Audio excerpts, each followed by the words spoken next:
ഈ ഒരു ഐറ്റം ഏറ്റവും ബെസ്റ്റാണ് കേട്ടോ. മാത്രമല്ല ഏറ്റവും സിമ്പിളായിട്ട് പെട്ടെന്ന് ഉണ്ടാക്കാനും കഴിയും.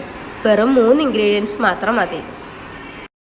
ചൂടായ എണ്ണയിലേക്ക് ഒരു 8 വറ്റൽമുളകുകളാണ് കേട്ടോ ഞാൻ എടുത്തിട്ടുള്ളത്. അതെടുത്തിട്ടൊന്ന് വഴറ്റിയെടുക്കുക.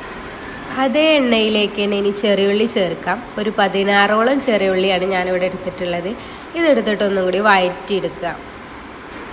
ഇനി ഇതിലേക്ക് വാളംപുളിയാണ് ചേർക്കേണ്ടത് കേട്ടോ.